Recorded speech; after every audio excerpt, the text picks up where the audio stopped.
লাল ফুলকে প্রশ্ন করি তুমি রংটি কোথায় পেলে? ওহদ ময়দানে নবীজি রক্ত লাল ছিল বলে। বলো সুবহানাল্লাহ। আর এটা জোরে হবে না? আর এটা জোরে হবে না? সাদা ফুলকে প্রশ্ন করি তুমি রংটি কোথায় পেলে? নূর নবীজির নূরানি দাঁত সাদা ছিল বলে। তাই লাল সাদার দোকান থেকে তুলে গেতেছে মালা। সুযোগ পেলে পাঠাবো তোমায় হাজার কিয়ামের নজরানা। তবে একবার দেখা দাও যদি ও গো কামলি আলা। একবার দেখা দাও যদি ও গো মদিনা আলা। হাসি মুখে পাঠাবো তোমায় হাজার কিয়ামের নজরানা। বলো বলো ইয়া রাসূলুল্লাহ ইয়া হাবিবাল্লাহ। জোরে বলো ইয়া রাসূলুল্লাহ ইয়া হাবিবাল্লাহ। হলুদ ফুলকে প্রশ্ন করি তুমি রংটি কোথায় পেলে? হলুদ রঙকে প্রশ্ন করি তুমি রংটি কোথায় পেলে? মায়ার নবীজির নূরানি চেহারা হলুদ ছিল বলে। সবুজ পাতা প্রশ্ন করি তুমি রংটি কোথায় পেলে? জান্নাতি হুরে নারীর পোশাক সবুজ থাকবে বলে। তাই লাল হলুদের সাদা সবুজের দোকান থেকে তুলে গেতেছে মালা। আখেরি দোয়ার আগে দাঁড়িয়ে পাঠাবো হাজার কিয়ামের নজরানা। তবে একবার দেখা দাও যদি ও গো কামলি আলা। একবার দেখা দাও যদি ও গো মদিনা আলা। হাসি মুখে পাঠাবো তোমায় হাজার কিয়ামের নজরানা। বলো বলো ইয়া রাসূলুল্লাহ ইয়া হাবিবাল্লাহ। আরো জোরে ইয়া রাসূলুল্লাহ ইয়া হাবিবাল্লাহ। নারে তাকবীর। আল্লাহ কবুল করেন বলেন আমিন। আমিন। আর এটা জোরে হবে না? আমিন। তাহলে নবীর পক্ষে হচ্ছিল, নবীর শানে গজলও গেয়েছে, তাই না? আবার কে বলবে হুজুর গজল বলা কি জায়েজ? চলেন দলিলটা ছোট্ট করে বলি। কিতাবটার নাম হলো মিশকাত শরীফ, ক্লাসের নাম হলো কামেল ক্লাস। ইয়াকুলুল হাসানি নাজিবান্নি আল্লাহুম্মা আইয়িদহু বিরুহিল কুদুস। রাসূল বলেছে যারা আমার নামে শান আবৃত্তি নজম পাঠ করে আমার আল্লাহ ফেরেশতা রহমত নিয়ে তাদের মাঝে ছিটিয়ে দেয়। আর একটু জোরে হবে না? আরো দলিল চাইলে ঢাকা দেওয়া যাবে, লাস্টে কম্বল ফেলে দিয়ে শুধু দলিলে গায়ে দিতে হবে। সময় নেই, চলেন এগিয়ে যাই। আল্লাহু আকবার। আল্লাহ তাহলে চলছিল নামাজের শেষে, এই জানাজা নামাজের শেষে দোয়া করা। নাম ধরে ধরে দোয়া করা যাবে এবং হাত তুলেও দোয়া করা যাবে। তবে মিনহা খলাকনাকুম যারা বলেছেন যেটা ঠিক না, বিসমিল্লাহ বলে মাটি দিতে হবে, ওরা এক আধ কলকে গাঁজা খায়নি, 2-4 হাজার কলকে গাঁজা খেয়ে এই কথাটা বলেছে। চলেন নবী পাকের একজন সন্তানটার নাম ছিল ইব্রাহিম। উনি যখন মারা যান রাসূল তখন হায়াতে আছেন। রাসূল সাল্লাল্লাহু আলাইহি ওয়াসাল্লাম নিজের আইডিয়া কম হাতের উপরে বাচ্চাটাকে নিয়ে কবরস্থের ভিতরে তিনি প্রবেশ করে দিয়ে চাটি খাজুরের ডগা বলেন তো, ডগাগুলো লাঠিগুলো ঘন ঘন করে দিয়ে কিছু কাগজ দিয়ে কিছু খড় দিয়ে কিছু কাপড় দেখা যায় পাতা দিয়ে উনি ওখানে মাটি দিয়েছিলেন। এক লোকমা ধরেছিলেন বিসমিল্লাহির রহমানির রহিম মিনহা খালাকনাকুম ওয়াহিদা ওয়া ফিহা নুঈদুকুম ওয়া মিনহা নুখরিজুকুম তারাতান উখরা। নিজের ছেলের জন্য মাটি দিয়েছিলেন মিনহা খালাকনাকুম বলে। বিসমিল্লাহির রহমানির রহিম আগেও বলেছিল, পরে মিনহা খালাকনাকুম বলেছিল। যারা বলছে বিসমিল্লাহ বলেছিল মিনহা খালাকনাকুম বলিনি, আমার মন বলে ওরা বিসমিল্লাহ পিছন থেকে শুনেছে, মিনহা খালাকনাকুম শুনিনি, ওরা মাটিও দেয়নি। আমরা নবীর মাটি দেওয়াটা হাদিসে পেয়েছি, আমরা দেখেছি, আমরা বুঝেছি। নিজের সন্তানের জন্য মিনহা খালাকনাকুম বলেছে। আমার নবী বলেছেন আনা বুইস্তু মুআল্লিমান, তোমাদের শিক্ষক শিক্ষককে সাহাবীরা বলেছিল আপনি আমাদের শিক্ষক, তাহলে নবী যখন নিজের সন্তানের জন্য যা করেছে, আমাদের বাপ মা দাদা দাদি নানা মারা গেলে আমরাও নবীর মতো তাদেরও ওইরূপ দোয়া পড়ে মাটি দেবো, আমাদের কাজ হবে নবিয়ানা কাজ। আর একটু জোরে বলেন। চলেন, লম্বা নয়। তারপরে আসছে এখন এটা থাক, যে কোনো একটা বলি। এখানে আছে নবী নূরের তৈরি না নবী নূরের তৈরি না নবী আমাদের বড় ভাই, তাই তো? এখন কোনটা? দুটো এসো, যেটাকে একটা বলবো।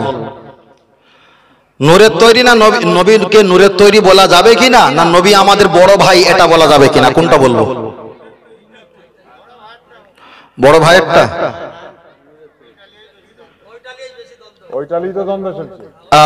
আচ্ছা আচ্ছা, যাই হোক। তাহলে বাপের দু রকম সন্তান থাকে, কেউ বলেছে আমার একদম আলো দেবে না, কেউ বলছে আলো না হলে ভাত খাবো না। এখন জানারা বলেছে নবী নূরের তৈরি, এ বক্তব্য আপনারা অনেকবার শুনেছেন, ঠিক না বেটি? কিন্তু নবীকে বড় ভাই বলা যাবে কিনা এ বক্তব্য আমাদের পাতে এখনো পড়িনি। এখন এক আধ পিস করে পাতে দেওয়া হোক। দাদু ভাই আমার গল্প বুঝতে পারছো? বিয়ে শাদী করা হয়েছে নাকি? যাক আলহামদুলিল্লাহ। তাহলে আপনারা কিছু মনে করেন না, দাদু নাতির ব্যাপার। এই যে আপনি একটু হাসিয়েছেন আর কি করেছে, আপনারা বলে হুজুর ঠিক করেছেন। চলেন কোরআন শরীফ আছে ফালিয়া ধাকো কালিলা ওয়ালা বুকু কাসিরা, বেশি বেশি কাঁদো অল্প অল্প হাসো। আমরা 1.5 ঘন্টা ধরে আমরা কষ্টের কথা বলছিলাম, 3 সেকেন্ডের জন্য একটু হেসেছি। তাহলে বেশি কাঁদার কথা বলেছে, অল্প হাসার কথা বলেছে, এটাও কোরআন শরীফে আছে, ঠিক না বেটি? কে কোথা থেকে আবার গোঁজামিল লাগাবে তো না বললে নয়, আবার সমস্যা। তবে তোমার যদি প্যাকেট থাকে আমাদের মাল আছে, শুধু টেনে বাড়ি যেতে পারলি হয়। চলে এগিয়ে যাই। এখন আমি আপনার কাছে বোঝাতে চেয়েছি, এখানে আমি আপনার কাছে একটাই বলবো, দুটোর ভিতরে একটাই বলবো, নবীকে বড় ভাই বলা যাবে কিনা। এবার আমি আপনার কাছে চলেন কোরআন শরীফ থেকে একটা আগে আয়াত পড়া যাক। ও বাবাজিরা, নবীকে বড় ভাই বলা যাবে কিনা? অ্যাকচুয়ালি নবীকে বড় ভাই হলো দুনিয়ার ভাষা। আল্লাহর কোরআন শরীফ পারা নাম্বার 26 নম্বর পারা, সূরার নাম সূরা হুজুরাত, একদম ডান সাইডে প্রথম নাম্বার সূরাতে এসে ইয়া আইয়ুহাল্লাযীনা আমানু, হে ঈমানদারেরা, লা তারফাউ আসওয়াতাকুম ফাওকা সাওতিন নবিয়্যি ওয়ালা তাজহারু লাহু বিল কওলি কাজহারি বা'দিকুম লিবা'দিন আন তাহাবাতা আমালুকুম ওয়া আনতুম লা তাশউরুন। 26 নম্বর পারা সূরা হুজুরাতে আমার আল্লাহ জবাব দিয়ে বলেছেন, তোমরা দুনিয়ার মানুষকে একে অপরকে যেমন ডাকাডাকি করো, তোমরা আমার নবীকে তেমন ভাবে ডাকাডাকি। আমি ভাইকে বলতে পারি বড় ভাই, এটা হলো দুনিয়ার মানুষকে ডাকাডাকি।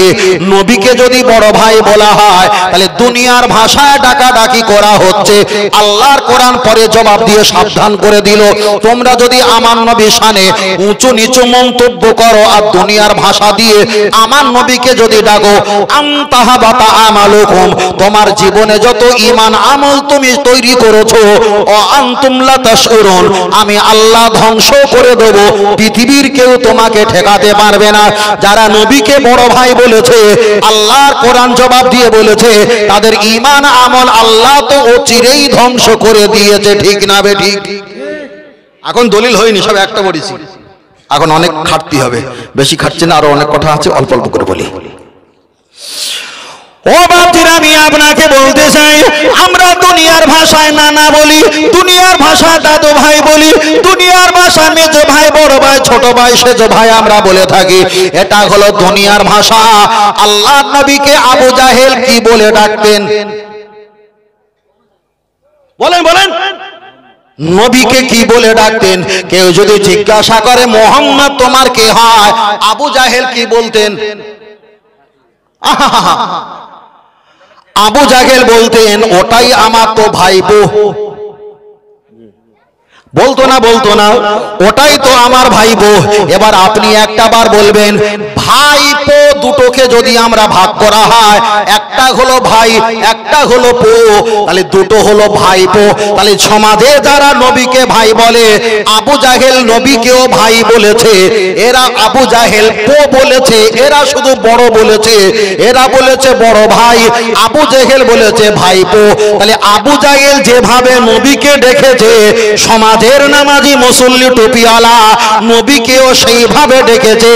এ ডাকাটা হলো আবু জাহেল মার্কা ডাক, ঠিক না বে ঠিক? ঠিক। চলেন আপনার কাছে আর একটা বার আগিয়ে যাই, শুধু লোড দেব, লোডটা চাপিয়ে দেব, সহ্য করার দায়িত্ব কিন্তু আপনার। আগিয়ে চলে যাওয়া যাক। আল্লাহ নবী যাকে বিবাহ করেছিলেন, ওই বিবাহ প্রথম যেটা করেছিলেন তিনি হলেন আমাদের আম্মা। কোরআন বলেছে উম্মাহাতুল মুমিনিন, মানে নবী পাকের স্ত্রী আমাদের মা। কোরআন বলেছে নবী পাকের স্ত্রী ঈমানদারদের মা। তাহলে ঈমানদারদের মা যদি, নবী পাকের স্ত্রী যদি আমাদের মা হয়, এবার একটা বার বলবেন, নবী পাকের স্ত্রী যদি আমাদের মা হয়, এবার নবী পাক কি আমার ভাই হবে? কথা বোঝাতে পারিনি? কোরআন বলেছে উম্মাহাতুল মুমিনিন, মানে ঈমানদারদের মা হলো নবীদের স্ত্রী। নবীদের স্ত্রী যদি আমাদের মা হয়, এবার নবী কি আমার ভাই হতে পারে? না। তাই নবী যদি আমাদের ভাই না হয়, আল্লাহর কোরআন বললেন ওমা মুহাম্মাদুন ইল্লা রাসূল, আল্লাহ পাক বলেছে আমি মুহাম্মদকে তোমাদের কাছে পাঠিয়েছি রাসূল হিসাবে। আর রাসূল মানে হলো জ্ঞানী, রাসূল মানে হলো বন্ধু, রাসূল মানে লিডার, রাসূল মানে মাতব্বার, রাসূল মানে হলো গার্জিয়ান। জোরে বলেন। তাহলে রাসূলের স্ত্রী হলো আমাদের মা, আর নবী হলো আমাদের রাহাবার গার্জিয়ান, ঠিক না বে ঠিক? চলেন এগিয়ে যাই, 3 হয়েছে। আল্লাহ নবী যাকে বিবাহ করেছিলেন আম্মা জান মা খাদিজাতুল কুবরা রাদিয়াল্লাহু তাআলা আনহা, আমার দয়ার নবী বিবাহ করেছিলেন ওই আম্মা জান মা খাদিজা রাদিয়াল্লাহু তাআলা আনহা। ওনাকে বিবাহ করলেন, আর বিবাহ করার পর আমার আল্লাহ একটা সন্তান দিয়েছে। ওই সন্তানটার নাম হলো আম্মা জান মা ফাতেমা। আম্মা জান মা ফাতেমা রাদিয়াল্লাহু তাআলা আনহা, রাদিয়াল্লাহু তাআলা আনহা। আর আম্মা জান মা ফাতেমাকে যিনি বিবাহ করেছিল ওইনার নাম হলো শেরে খোদা মাওলা আলী কাররামাল্লাহু ওয়াজহাহু।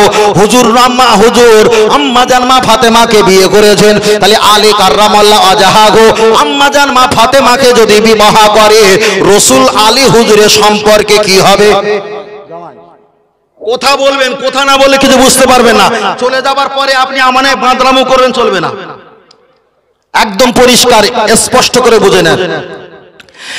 আলী রাদিয়াল্লাহু তাআলা আনহু যদি নবী পাকের মেয়েকে বিবাহ করে, তাহলে নবী পাকের কাছে আলী হুজুর যদি এক জায়গায় দাঁড়ায়, সম্পর্কে কি হয়? শ্বশুর জামাই।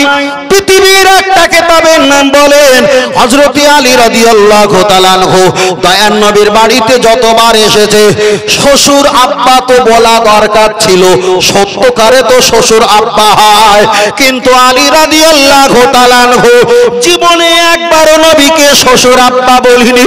কেন? শ্বশুর আব্বা হলো দুনিয়ার ভাষা।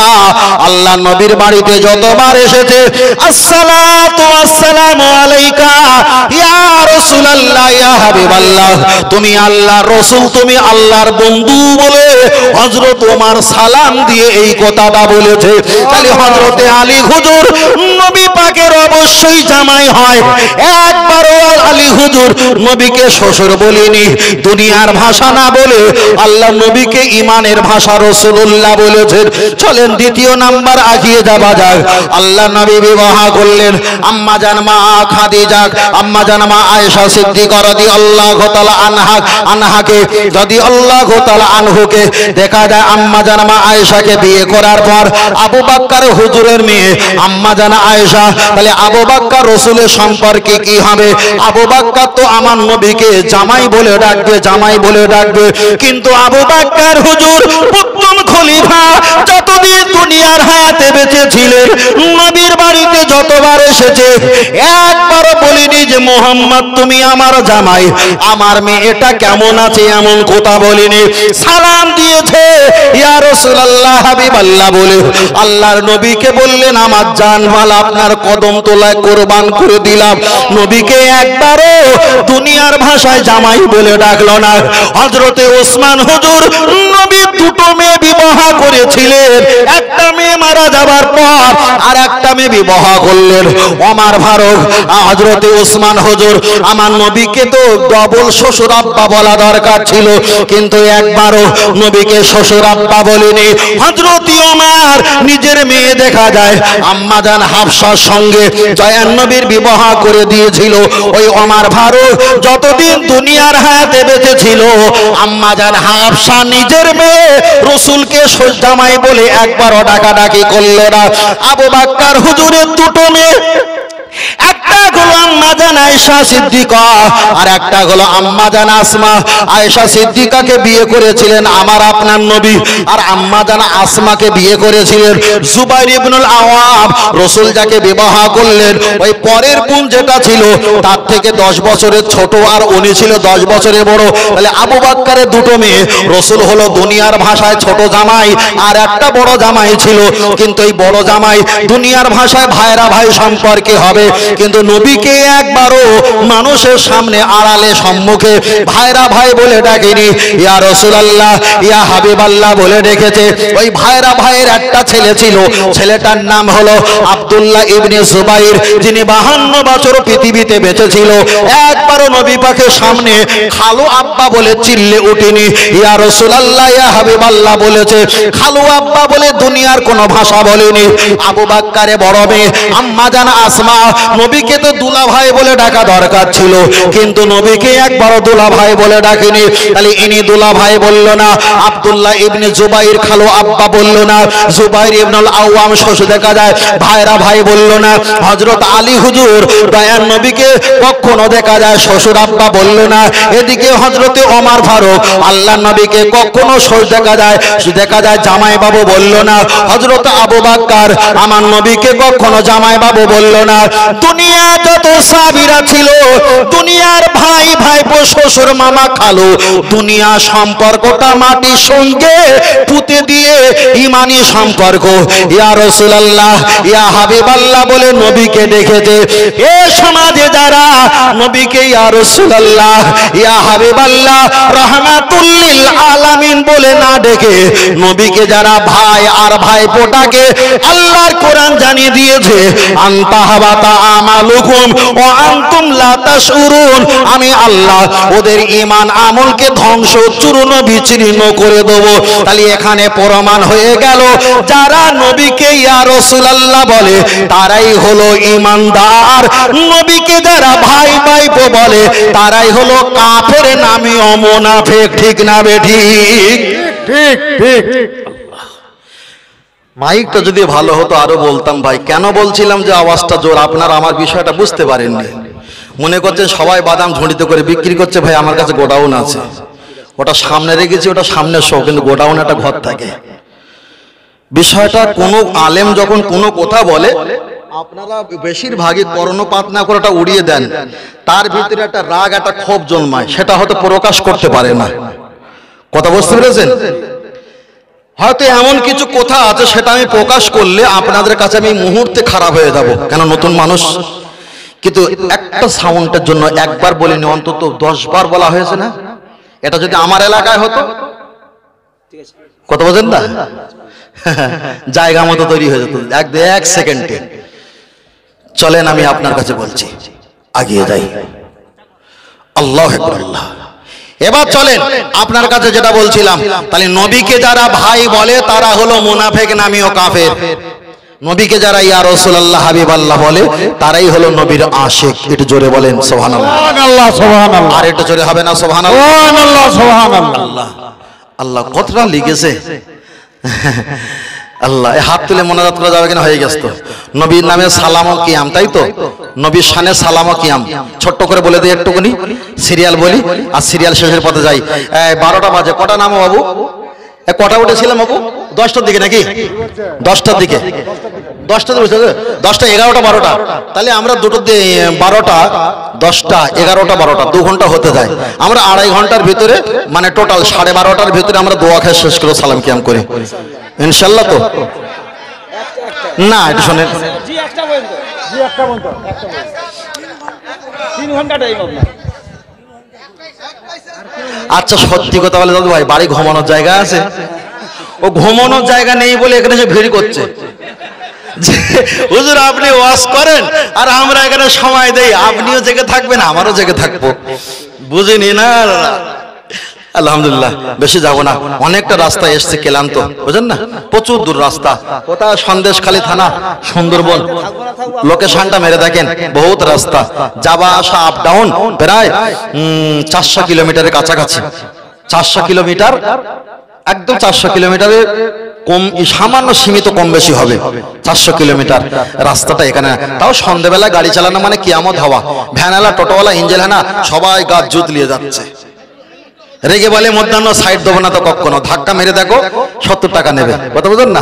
70-এর জায়গায় একটা স্বর্ণ বসালি কত, 700 টাকা নিয়ে নেবে। তাহলে তাকবীর নারে তাকবীর, চুপ করো বাবা, আওয়াজ দিও না, তাকবীর নারে তাকবীর হয়নি, একবার হাত তুলে তাকবীর হবে তো, হাত তুলে তাকবীর হবে। দাদু ভাই আপনার হাত আগে তুলতে হবে, আমি ছুটি দিয়ে দেবো। একটু হাত তুলে সবাই, একটু হাত তুলে আল্লাহকে দেখায়, হাত তুলে নারে তাকবীর, আর একটু হাত তোলেন, হাত লম্বা করেন, নারে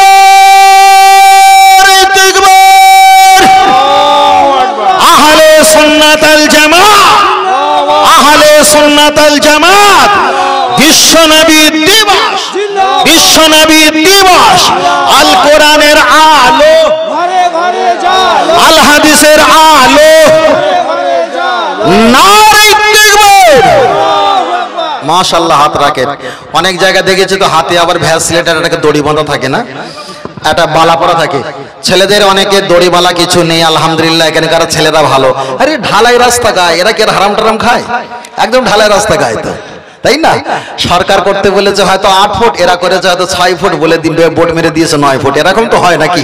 তবে আপনাদের এলাকার কথা বলছি, যা হয় সে আমাদের ওই পারে হয়, এবারে হয় না। না না, আপনাদের এলাকা সব আল্লাহর ওলি, শুধু দাড়ি রাখে না বলে ওয়াজ করতে পারে না। ভাই আমরা কম বুঝিনি, তবে কম দিলে বুঝতে পারি, কম দিলে বুঝতে পারি। চলেন ওদিকে আমি যাচ্ছি না, আমি যাচ্ছি না, আমাদের বক্তব্য থেকে এগিয়ে যাই। আল্লাহ কি চিঠি যে আজকে ধরে দিলে হাতে গো আল্লাহ। চলেন আমি আপনাকে বোঝাতে চেয়েছি, নবীর নামে সালামে কিয়াম পড়া যাবে কিনা, শুরু হোক। নবীর নামে সালাম পড়া যাবে কিনা, কিয়াম করা যাবে কিনা। সালাম আর কিয়াম একটা অপশন নাই, এখানে দুটো অপশন, একটা হলো সালাম, একটা হলো কিয়াম। সালাম মানে নবীর প্রতি সালাম পড়া, আসসালাতু ওয়াসসালামু আলাইকা, একে বলা হয় সালাম। আর কিয়াম মানে আরবিতে দাঁড়ানোকে বলা হয় কিয়াম, তাই না? তাহলে একটা হলো সালাম আর একটা হলো কিয়াম। উদ্দেশ্য হলো দাঁড়িয়ে সালাম পড়া, কিয়াম করা যাবে কিনা। আমি এখানে একটা কথা বলবো, হাজী সাহেব যারা হজ করতে চলে গেছে, অন্য দলের হোক আর আমাদের দলের হোক, যারা আল্লাহর কাবা শরীফে হজ করতে চলে গেছে, এখান থেকে আল্লাহর কাবা বাইতুল্লাহ শরীফ 8500 কিলোমিটার রাস্তা, আর কাবা থেকে মদিনা শরীফ 460 কিলোমিটার রাস্তা। সৌদি সরকার রাস্তাগুলো, পাহাড়গুলো, টার্নিংগুলো ভেঙে দিয়ে 430 কিলোমিটারে পৌঁছে দিয়েছে। তাহলে মদিনা শরীফে যারা হজ করতে চলে যায়, বাম দিকে আছে রাসূল পাকের মাজার মুকাদ্দাস মোবারক, আর এখান থেকে হেঁটে যাবে বুক পর্যন্ত, কোমর পর্যন্ত একটু উঁচু করে গাঁথনি করে দেওয়া আছে। এবার বলেন যারা হাজী সাহেব আছে, ওখানে আজান গাছে, প্রেমবাজে, সরিয়া আজান গাছে, লামজাবি, কাদিয়ানি দেখা যায়, আহলে হাজী, জামাতি, ফুরফুরা, বসিরা, পিয়ারডাঙ্গা, বিভিন্ন পৃথিবীর দলের মানুষেরা প্রত্যেকে রাসূল পাকের রওজা মোবারকের কাছে যায়। এবার বলেন আমরা দাঁড়িয়ে সালাম পাঠ করলে, কিয়াম পাঠ করলে, এটাই যদি বেদাত আর হারাম হয়ে যায়, যারাই বেদাত হারাম বলেছে তারাই তো রাসূল পাকের মাজারের কাছে গিয়ে দাঁড়িয়ে দাঁড়িয়ে নবী পাককে সালাম দিয়েছে, ঠিক না বে ঠিক? ঠিক। ও তাহলে রাতের বেলা এক কাজ করবে আর দিনের বেলা বলবে করা যাবে না, এ তো মুনাফিক। কথা বোঝেননি কি বলেছি? রাতের বেলা একরকম মিটিং হবে, আর সকাল বেলা বলবে না আমিও মিটিং এ ছিলাম না, একে কি বলা হয়? মুনাফিক। চলেন এগিয়ে যাই। আল্লাহর কোরআন জানিয়ে দিয়েছেন, ওয়ালা তুসাল্লি আলা আহাদি মিনহুম মাতা আবাদা, যারা মুনাফিক মারা গেলে ওদের জানাজা পড়া হারাম। আল্লাহর কোরআন পরে জানিয়ে দিয়েছে, ওয়ালা তাকুম আলা কবরিহি, মুনাফিক মারা গেলে তাদের মাটি দোবাও হারাম, কবরের কাছে যাওয়া হারাম। আল্লাহর কোরআন পড়ে বলে দিয়েছে ইস্তাগফির লাহুম আও লা তাস্তাগফির লাহুম, মুনাফিক মারা গেলে তার জন্য দোয়া দরুদ পড়াই হারাম। আল্লাহর কোরআন পড়ে বলে দিয়েছেন ইন তাস্তাগফির লাহুম 70 মাররাতান, তুমি যদি 70 বার হাত তুলে আল্লাহর পাকে দরবারে দোয়া চাও, আল্লাহর কোরআন বলেছে মুনাফিকের জন্য 70 বার হাত তুলে দোয়া করলে আমি আল্লাহ দোয়া কবুল করব না। এটা হাদিস নয়, হাদিস হলে আপনি তো জাল বলতেন, জয়ীব বলতেন। এটাই তো আল্লাহর কোরআন। মুনাফিকের জানাজা পড়া হারাম, কবরের কাছে যাওয়া হারাম, তার জন্য দোয়া দরুদ পড়া হারাম, তার জন্য হাত তুলে দোয়া করা হারাম। মুনাফিক মারা গেলে আমার আল্লাহর কোরআন বলেছে ওরা জাহান্নামী হয়ে যাবে। এবার আপনি বলেন, যারা নবী পাকের রওজা মোবারকের কাছে গিয়ে দাঁড়িয়ে দাঁড়িয়ে নবীকে সালাম দিয়েছে, নবীকে সালাম দিয়েছে আর দাঁড়িয়েছে মানে কিয়াম করেছে, ওখানে সালাম আর কিয়াম করেছে, আর তারাই যদি এলাকায় এসে বলে সালাম কিয়াম করা যাবে না, যাবে না, তাহলে মক্কা মদিনা শরীফে গিয়ে করলো আর আপনাদের পশ্চিম মেদিনীপুর এলাকায় এসে করলো না, একে তো বলা হয় মুনাফিক। মুনাফিক ফের বলছি বাবা, গুনাহগার ভালো না মুনাফিক ভালো? আল্লাহর কোরআন বলে দিয়েছে মুনাফিকের কোনো জায়গা নেই। আর গুনাহগারের দিকে তাকিয়ে আল্লাহর কোরআন বলেছে লা তাকনাতু মির রাহমাতিল্লাহ, গুনাহগার একটু কান্নাকাটা করবি আর আমার জান্নাত একদিন না একদিন তোরা পেয়ে যাবি। আর একটু জোরে হবে না? ফের বলছি গুনাহগার, বুক ঠুকে বলবো গুনাহগার, তবে আমরা বিয়াদব না আর মুনাফিক না। মুনাফিক আর বিয়াদব সম্পর্কে বলতে অনেক সময় যাবে, শুধু হচ্ছিল সালাম আর কিয়াম, তাই তো? সবাই মদিনা শরীফে দিলাম, দাঁড়িয়ে থাকার নাম হলো কি? কিয়াম। আর মুখে যে নবীকে সালাম দেওয়া হয় কে বলা হয়? সালাম। তাহলে সালাম কিয়াম হলো না হলো না? হলো তো। তাহলে মদিনা শরীফে হলো তো। এবার চলেন ও আমার সোনা মানিকেরা, গিয়ে চলে যাওয়া যায়। আপনারা নামাজ পড়েন, নামাজের ভিতরে যখন তাশাহুদ পড়া হয়, নামাজের তাহরিমা বেদে কোনো ইমাম সাহেব হুজুরকে সালাম দিলে নামাজ হয় না। কিন্তু আমি আপনাকে বলছি নামাজ হলো আল্লাহ পাকের, আমার নামাজ হলো আল্লাহ পাকের, সালাম নেয় না আল্লাহ পাকের, কিন্তু নামাজে সালাম নবী সালাম দেওয়া ওয়াজিব, এটাই আমার আল্লাহ পাকের ঘোষণা। আপনি নামাজ পড়বেন, ওই নামাজের ভিতরে আসসালামু আলাইকা আইয়ুহান নাবিয়্যু ওয়া রাহমাতুল্লাহি ওয়া বারাকাতুহু, আপনি নামাজের ভিতরে নবীকে সালাম দিয়েছেন, আপনি যদি সালাম না দেন আপনার দেখা যায় আর আপনার ওয়াজিবটা ছুটে যাবে, আর ওয়াজিবটা ছুটে গেলে আপনার কিন্তু নামাজ হবে না। তাহলে নামাজের ভিতরে নবীকে সালাম দেওয়া আল্লাহ পাক ওয়াজিব করে দিয়েছে। তাহলে মদিনা শরীফে গিয়ে তুমি দাঁড়িয়ে সালাম দিয়েছো আর নামাজের ভিতরে বসে সালাম দিয়েছো, তাহলে এখানে প্রমাণ হয়ে গেল সালাম কিয়াম বসেও পড়া যাবে, দাঁড়িয়ে দাঁড়িয়েও পড়া যাবে। সুবহানাল্লাহ, সুবহানাল্লাহ। চলেন আগিয়ে যাই। চলেন আমি আপনাকে বোঝাতে চেয়েছি 2 নাম্বার। এবার চলেন 3 নাম্বার। আমি একটা গজলের হাদিস পড়েছিলাম, ওই হাদিসটা আবার এখানে লাগানো যাবে। আমরা এখানে সালাম পাঠ করি আসসালামু ইয়া রাসূল সালামু আলাইকা, আপনারা বলবেন হুজুর আল্লাহ নবী হাদিস শরীফে বলেছে আসসালামু ক্বাবলাল কালাম, পহলে সালাম উনকে বাদ কালাম, প্রথমে সালাম দেবে তারপরে তো দেখা হলে কথা বলবে। আপনি এখানে নবীকে সালাম দিয়েছেন, নবী তো এখানে নেই, আপনি তাহলে সালাম দিয়ে এটা কি ঠিক?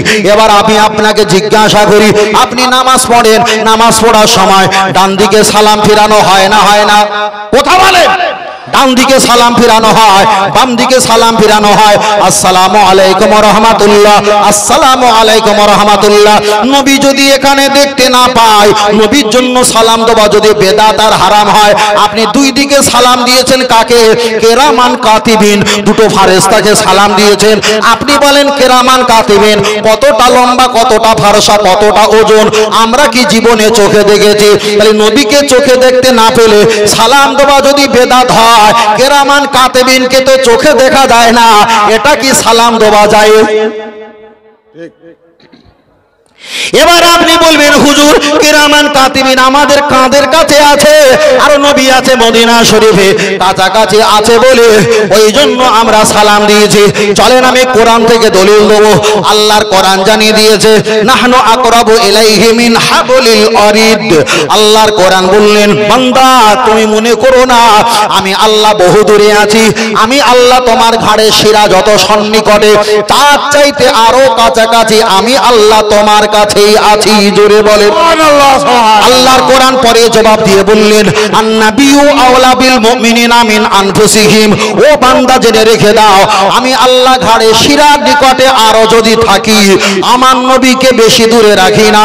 আন্নাবিয়ু আওলা বিল মুমিনিনা মিন আনফুসিহিম, আমার দয়ার নবীকে তোমাদের জাহানের চাইতে আরো কাছে আমি আল্লাহ রেখে দিয়েছি।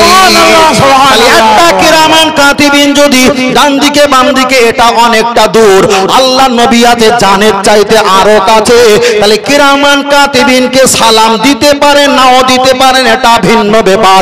কিন্তু পৃথিবীর জমিনে নামাজ আল্লাহ পড়ে না, রোজা আল্লাহ রাখে না, হজ আল্লাহ করে না, কিন্তু আল্লাহ নবীর নামে সালাম পড়েই পড়ে। আর একটু জোরে হবে না? আল্লাহু আকবার। আল্লাহ এত পরিমাণ কিছু বলছো বাবু? ফের বলছি, এত পরিমাণ উকুন উঠেছে, কম্বল ছেড়ে যাচ্ছে, উকুন তোলা শেষ হয়? উকুন তোলা শেষ হয় না। অনেকে বলে না পানি ছাড়া মাছ বেশি, এরকম বলে না, তা আমাদের তাই হয়েছে ভাই। আল্লাহু আকবার। আল্লাহ চল না গিয়ে দেয়। ও আমার বাপজিরা, আমি আপনাকে বলছিলাম সালামে কিয়ামের কথা বলছিলাম। তাবলীগ জামাতের একটা বড় হুজুর, হুজুরটার নাম হলো হাজী দেখা যায় হাজী এমদাদুল্লাহ মাহাদারি মাক্কি। আমি ওনার কথা ছেড়ে দিলাম। যত রকমের দল আছে সমস্ত দলের লিডার হলো শাহ অলিউল্লাহ মুহাদ্দিস দেহলভী রহমাতুল্লাহ আলাইহি। উনি প্রতি বছরে বাড়িতে নবী দিবা দিতেন। আর নবী দিবা দবা যখন শেষ হয়ে যেত, জলসা শেষে মাহফিলে উনি একেবারে স্টেজে দাঁড়িয়ে গ্রাম্য শ্রোতা নিয়ে মুরিদ মোতাকি নিয়ে জলসার শেষে মাহফিলে শেষে নবী পাকের সামনে দাঁড়িয়ে সালামে কিয়াম পাঠ করতেন। যে শাহ অলিউল্লাহ মুহাদ্দিস দেহলভী রহমাতুল্লাহ আলাইহি পৃথিবীর জমিনে যত দল আছে সকল দলের লিডার সেই হুজুর যদি সালামে কিয়াম পাঠ করে, তার দলে যারা আছে তারাই বললো সালামে কিয়াম পাঠ করা যাবে না। তাহলে আমি একজন ফুরফুরা হুজুরদের ভক্ত, আমি একজন দাদা পীরের মুরিদ, আমি দাদা পীরের অনুগামী হয়ে আমি সালাম কিয়াম করি।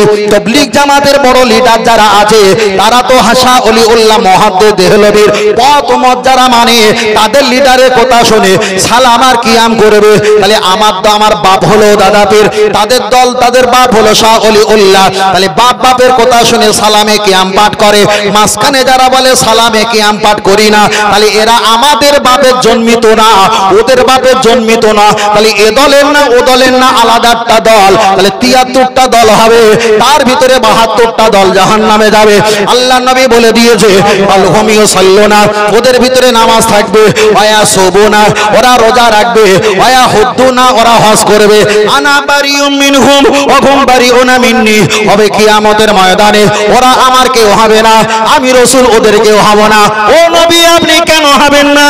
আল্লাহ নবী বলে দিয়েছেন ওদের ভিতরে সব ছিলাম না শুধু আমি, তাই আমি মুহাম্মদ যেখানে আমার আল্লাহ রহমত থাকবেই সেখানে।